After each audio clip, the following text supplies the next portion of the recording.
Olá, galerinha. Observe a seguinte situação. O cara está em repouso, certo? E ele começa a esvaziar, a reduzir a massa do sistema. Olha, ele acaba sendo acelerado para frente. Quando ele abre o extintor, o sistema total, ele, mais o extintor e o skate, né, tem uma redução de massa. Esse é o princípio básico para o nosso entendimento da segunda lei de Newton, o princípio fundamental da dinâmica, onde, se eu tiver uma redução de massa, eu tenho um aumento na aceleração. Agora, se eu tiver um aumento de força, eu tenho um aumento na aceleração. Massa e aceleração são inversamente proporcionais e a força é diretamente proporcional à aceleração. Passa a massa multiplicando, a gente tem aí a segunda lei de Newton, força é igual a massa vezes aceleração, tá? Esse é o princípio fundamental da dinâmica. Quais são as unidades? As unidades padrão são massa, quilograma, ok? Aceleração, metro por segundo ao quadrado. E a força é dada em Newton nessas condições, representada pela letra N maiúsculo.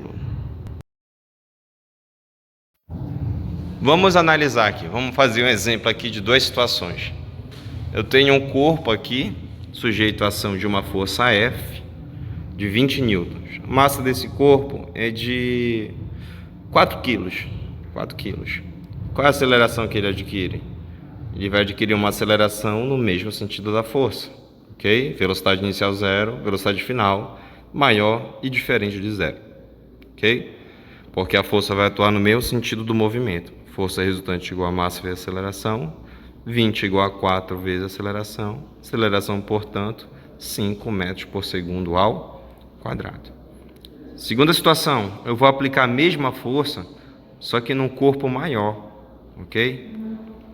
Força de 20 newtons num corpo maior, uma massa de 16 quilos, uma massa 4 vezes maior. Presta atenção na proporcionalidade. Vamos lá, força resultante igual a massa vezes aceleração, 20 é igual a 16 vezes aceleração igual a 20 sobre 16, que vai dar 1,25 metro por segundo ao quadrado, certo? 1,25 metro por segundo ao quadrado. Demorei, que eu devia estar fazendo na calculadora. Você observa aí que 16 é 4 vezes maior que a massa. Como a massa é inversamente proporcional à aceleração, a aceleração é 4 vezes menor. Gente, é o seguinte, quando eu tenho uma redução de massa, olha, eu tenho um aumento na aceleração, certo? Quando os foguetes estão subindo, além da propulsão que o combustível provoca, esse tanque todinho é de combustível. São toneladas de combustível. E quando esse combustível se esvazia e o foguete perde, ó, o seu reservatório aí, gigantesco, ele perde esse reservatório. Além da propulsão gerada pela combustão, eu tenho uma propulsão gerada pela redução da massa. Tudo isso aplicado à segunda lei de Newton, certo? Aí esses recipientes, os foguetes auxiliares, são abandonados em alto mar. Então vamos às questões. Página 118, capítulo 12, primeira questão. Imagine uma situação com dois corpos A e B de massas iguais a M. Sobre A atua uma força de tração com intensidade T, e sobre B apenas uma força elétrica, cujo módulo é Fe. Os módulos das acelerações dos corpos A e B são respectivamente quanto? Vamos fazer o cálculo. Então vamos lá efetuar o cálculo. Questão 1, página 118. Para a gente resolver essa questão, a gente vai utilizar o princípio fundamental da dinâmica. Força resultante igual a massa vezes aceleração. Bom, no primeiro objeto, a força resultante é a força de tração. Então, a tração será resultante no sistema. E no segundo é a força elétrica. Força resultante é igual a massa vezes aceleração. Então, a tração é igual a massa vezes aceleração é T sobre M. No segundo corpo, a aceleração já vai ser a força elétrica sobre a massa do sistema, ok? Portanto, a alternativa correta é a alternativa D de dado.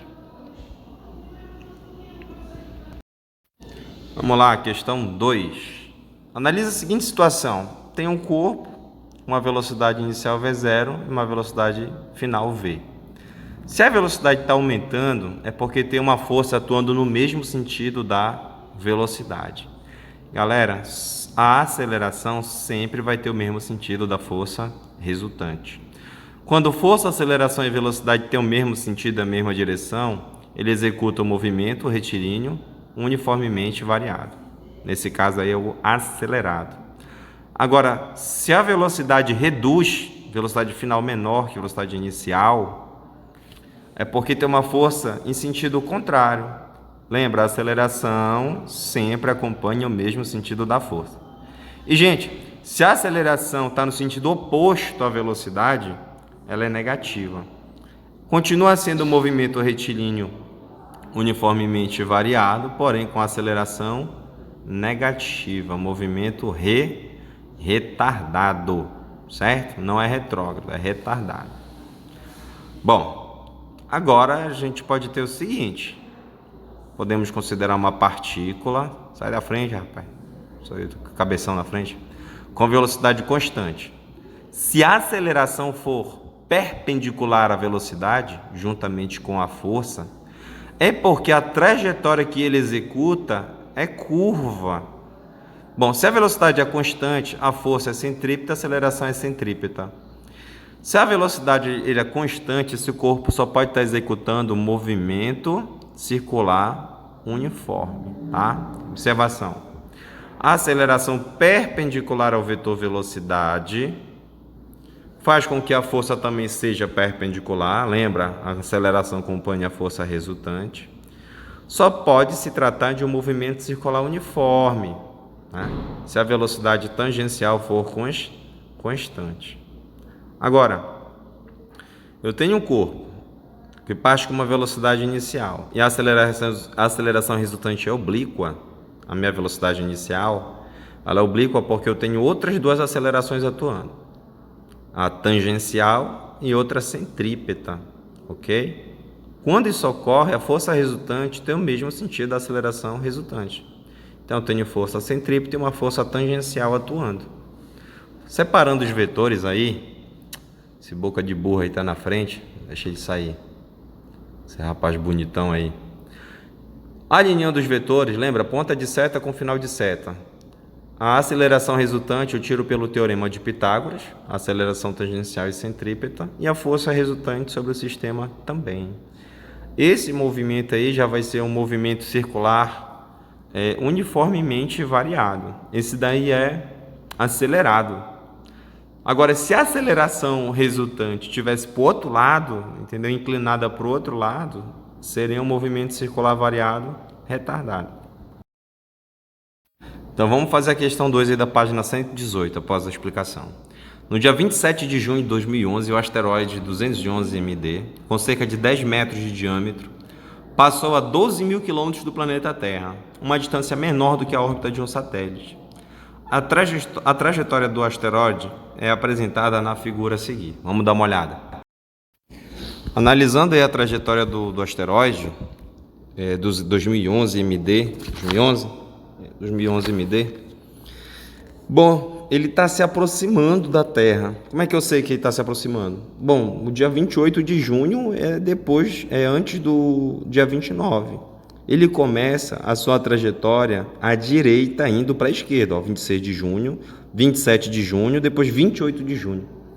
Ele ia passar direto, só que ele curva, passando perto da Terra, porque quem puxa ele é a força gravitacional entre ele e a Terra. É o campo gravitacional da Terra que puxa ele, alterando, curvando a sua trajetória, Então, se eu tenho curva, eu tenho força centrípeta. Se eu tenho força centrípeta, eu tenho aceleração centrípeta. Então, olha o comando principal. A explicação física para a trajetória descrita é o fato de o asteroide, letra A, deslocar-se em um local onde a resistência do ar é nula. Letra B, deslocar-se em um ambiente onde não há interação gravitacional. Letra C, sofrer a ação de uma força gravitacional resultante no sentido contrário de sua velocidade. Então vamos parar aqui na letra D e analisar. Por que a letra A está errada? Ele deslocar-se em um local onde a resistência do ar é nula, não tem nada a ver o vácuo com o movimento dele. A gente não está falando a única coisa que tem a ver é a resistência do ar, mas eu tenho interações de forças gravitacionais. Letra B. Deslocar-se em um ambiente onde não há interação gravitacional? Bom, só se não tivesse planeta, nem satélite, nem Sol, nem nada.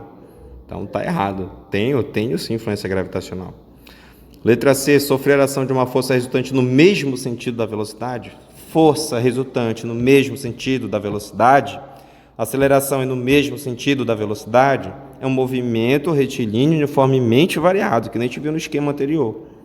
Então tá errado. Letra D. Sofrer a ação de uma força gravitacional resultante no sentido contrário de sua velocidade? Em nenhum momento a gente está vendo uma trajetória em linha reta com velocidade sendo reduzida, decrescente, né? Isso é movimento retilíneo uniformemente variado, retardado. O que acontece é uma curva. Então a correta aí é a letra E. Está sob a ação de uma força resultante cuja direção é diferente da direção de sua velocidade. Não sentido, direção. É direção. Tá? Sempre que a direção da aceleração, da força, for diferente da direção da velocidade, o corpo está fazendo uma curva.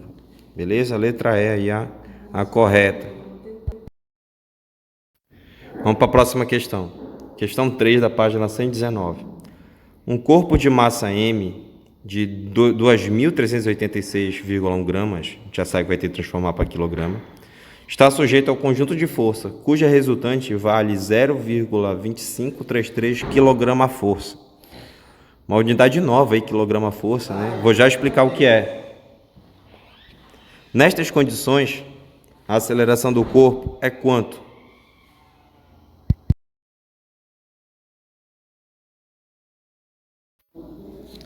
Então vamos lá fazer a questão. Aplica a equação do princípio fundamental da dinâmica, segundo a lei de Newton. Força resultante igual a massa vezes aceleração. Bom, a massa do objeto ele deu em gramas, nós vamos ter que transformar para quilograma. É só dividir por 1000, ou andar a vírgula para a esquerda 3 casas, tá? Dividir por 1000, o caso vai dar aí 2,386 quilogramas, tá? A massa do objeto a gente já transformou.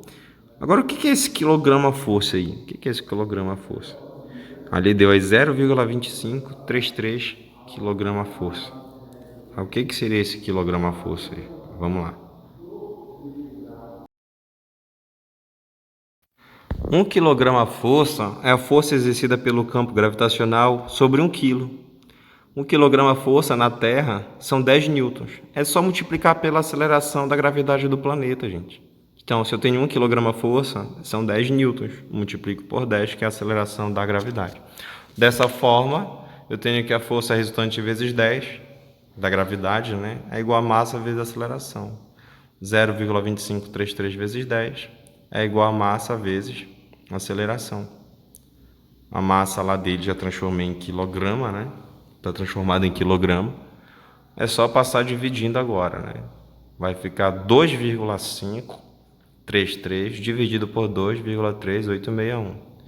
Fazer de cabeça aí a conta vai dar 1,06. Mentira, eu fiz na calculadora antes. É isso aí, gente. Qual a alternativa lá? Alternativa C, de casa, de cama, de comida. É isso aí, pessoal. Chegamos ao fim da aula. Espero que tenha transcorrido tudo de maneira entendível a vocês. As dúvidas e a correção das atividades que eu vou passar agora para vocês, nós vamos tirar através de uma live, né, online no YouTube. Vou estar passando o link aqui para vocês. As atividades referentes a esse tema são as atividades da página 119 até a página 121, certo?